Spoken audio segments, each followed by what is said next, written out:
안녕하세요 여러분. 최선희 박사와 함께하는 행복한 태교 이야기, 그 두 번째 이야기를 한번 해보려고 합니다. 우리 엄마들은 태아에 대해서 얼마나 잘 알고 계시나요?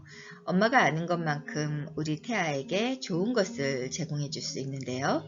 태아는 발달 단계에 맞춰서 필요로 하는 것들이 다양하게 있는데, 그것들을 우리 엄마들이 잘 안다면 우리 태아가 보다 더 건강하고 그리고 행복하게 자궁 속의 환경 속에서 잘 적응하면서 그 태중 기간을 잘 보내게 되지 않을까 하는 생각이 듭니다. 태교도 마찬가지라고 합니다. 올바른 태교를 위해서는 우선 자궁 속의 환경이 어떤지, 그리고 그런 것에 대한 사전 지식이 있어야 하는데요. 이를 위해서는 임산부뿐만 아니라 남편도 함께 공부해야 한다는 겁니다. 태아가 어떻게 발생하는지, 그리고 성장 과정은 어떤지, 태아가 자라고 있는 자궁의 주위 환경은 어떻게 이루어지고 있는지, 태아가 어떤 스트레스에 시달리고 있는지, 이런 것들을 미리 알아둔다면 좀 더 태교를 시작할 때 훨씬 더 좋은 태교를 시작하게 되지 않을까라고 이제 이야기하고 있는데요. 여성의 남자가 남성의 정자를 만나는 곳은 자궁 위쪽 양쪽 나팔관처럼 뻗어 있는 난관입니다. 이 난관 안에서 수정이 일어나는데요. 수정에 성공한 난자를 수정란이라고 우리가 부르기도 합니다. 수정란은 정자가 오르던 길을 다시 되돌아가면서 천천히 자궁 쪽으로 이동하게 되고 자궁 내부에 자궁 내막에 착상을 하게 됩니다. 우리가 임신 중에 태아라고 부르는 시기는 보통 우리가 알고 있는 수정된 직후부터가 아니라 의학적으로 정확히 구분하면 정자와 난자가 만나는 수정된 후 약 9주부터 출산 때까지를 우리가 태아라고 부르고 있습니다. 그 전 단계는 즉 수정된 후 3주에서 8주간은 태아가 아닌 우리가 배아라고 부르게 됩니다.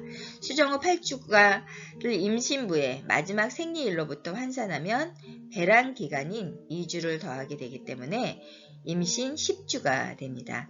따라서 태아는 마지막 생리일로부터 환산하면 역시 2주를 더하여 11주 이후를 일컫는 말인데요.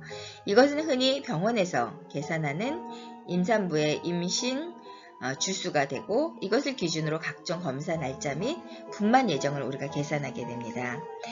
배아 때에는 장차 심장, 간, 폐, 뇌 등의 원초적인 세포가 발생하는 상태이고요. 태아 시기는 이미 형성된 이러한 기관의 크기가 커지고 발육하는 시기라고 보시면 될 것 같습니다.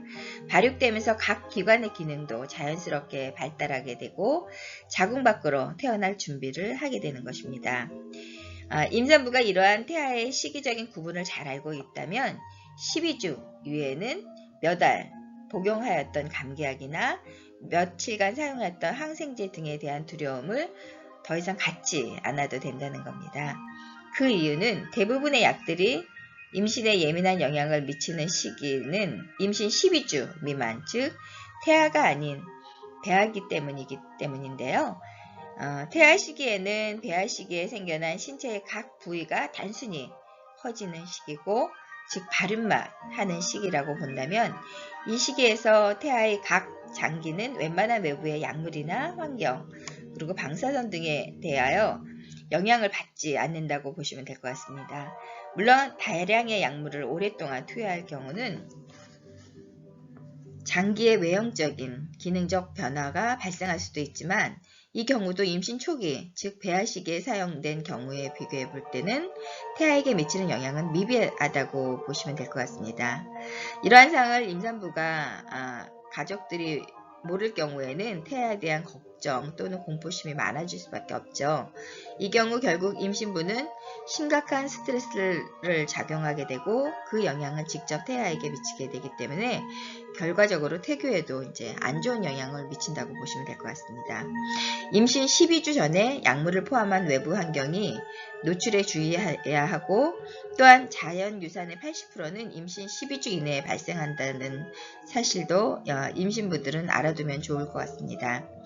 이 시기의 태교는 정서적인 것도 중요하지만 주로 임신부에게 육체적인 부담을 주지 않는 방향으로 하는 게 중요하고요. 휴식이나 안정 등 육체적인 태교에 중점을 두는 것이 바람직합니다. 물론 이 시기에는 남편의 협조가 절대적입니다. 육체적인 안정이 필요한 아내에게 무리한 부부관계를 요구해서는 안 될 거고요. 이 시기에 아내의 자궁 속에서 발생하는 태아의 각 부분의 모습을 미리 머릿속에 그리면서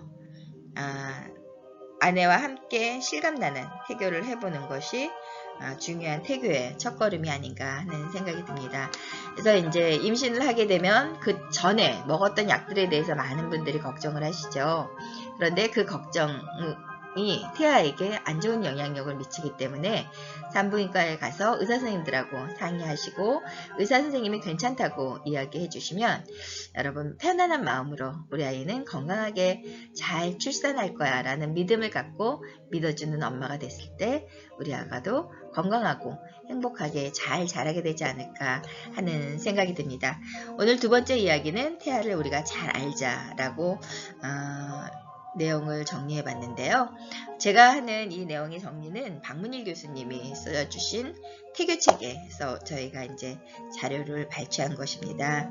그래서 여러분 태아가 그리고 우리 임산부가 건강하게 출산할 때까지 여러분들을 응원하고 그리고 작은 정보들을 여러분에게 끊임없이 알려드리면서 여러분의 임신기간이 행복할 수 있고 그리고 건강한 아이가 출산할 수 있도록 돕는 그러한 해피트리가 되겠습니다. 여러분 안녕히 계세요. 최선희 박사였습니다.